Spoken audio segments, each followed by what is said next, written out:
To talk more about this, Dr. Ebru Salcioglu joins me from Istanbul. She's a behavioral therapist and clinical researcher specializing in anxiety and psychological trauma. Doctor, thank you so much for speaking to us. Just take us Thank through you. some of the mental health issues that will present among the communities affected by what's happened. Well, so many millions are affected by this earthquake, both physically and psychologically, and at any age level, adults, adolescents, and children.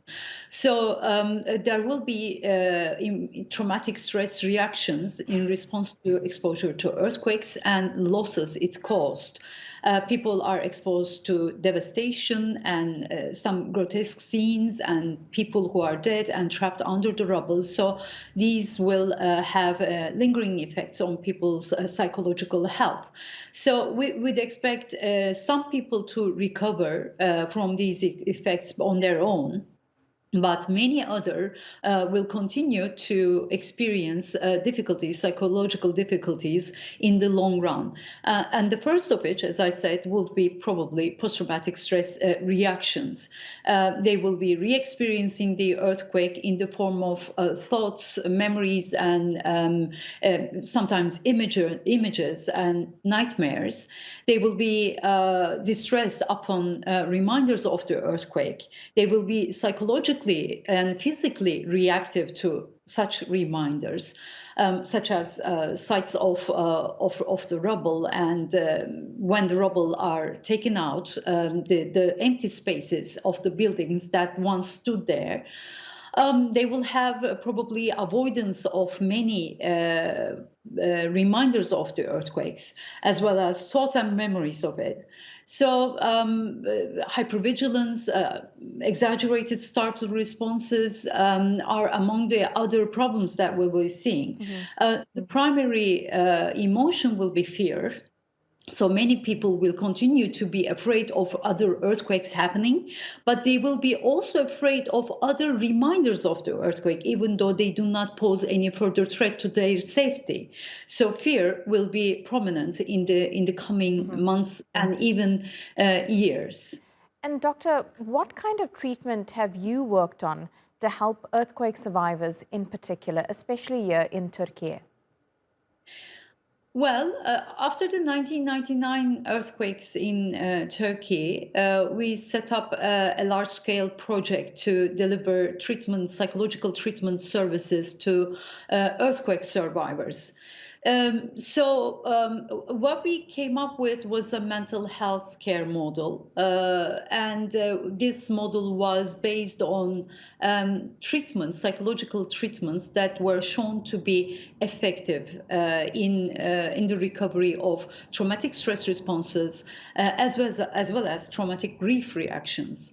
So we need a mental health care model for effective dealing with this kind of problem, because many people will need psychological treatment in the long term. But meeting such a demand is very difficult, because addressing this scale of demand requires interventions that are reachable by people, so reachable and effective at the same time. So what we need, a mental health care model that involves interventions that are based on sound theory. They need to have a sound theoretical basis. They need to be proven to be effective through studies, clinical trials. They need to be brief so that they can easily be delivered. They need to be also easily delivered to therapists themselves. We need to train therapists easily in the delivery of these interventions. And we need to be able to deliver this treatment through other media. Today it is easy because we have internet and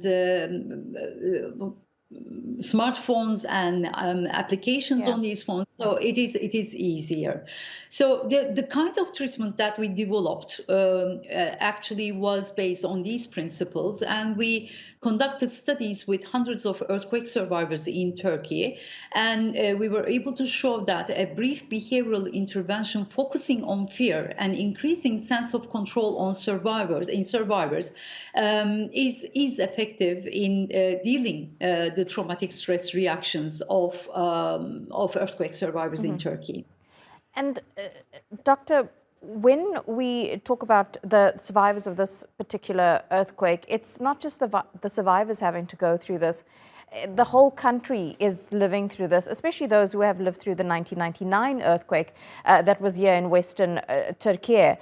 How do people, though, start to heal and work through that? Because you talk about the fear, there's the grief, and those two emotions, it's not about getting over it, it would be about getting through it. And this is now something that the country as a whole has to get through. This is such a correct point you made. Not only the survivors in the region are affected by this earthquake, but those survivors of the past earthquakes as well are affected deeply. And many people, of course, living in Istanbul are also affected because they are now afraid of another an earthquake that is going to happen here in the city, and which is said to cause devastation and large-scale casualties. So many people are in this country are experiencing fear, have sleeping problems, probably are having nightmares at night. They are also hypervigilant, and they wait for another for an earthquake to happen. So well, we have to come up with earthquake preparedness efforts, definitely, to deal effectively with large-scale disasters in this country. And these preparedness efforts should not only include physical preparedness, but psychological preparedness as well. So, for example, for people who wait for an earthquake to happen in Istanbul, psychological preparedness will be very important, because during an earthquake, we need to be able to take the necessary cautions to protect ourselves in case of a collapse of a building, or, you know, when it comes to go outside and protect ourselves and our children. So we need to remain calm and deal with our fear effectively, so that we can take the necessary self-protective measures. Yeah, and it's for those for the other survivors living in other parts of the country, namely the western part of Turkey, which survived the 1999 earthquakes.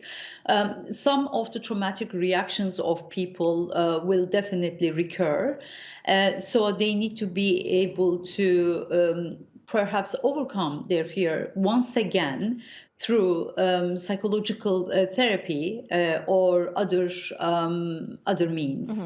Yeah, so important right now to not just be physically prepared, but mentally too, for all the adversities that life can throw at you. Dr. Salcioglu, thank you so much for speaking to us and your expertise on this matter.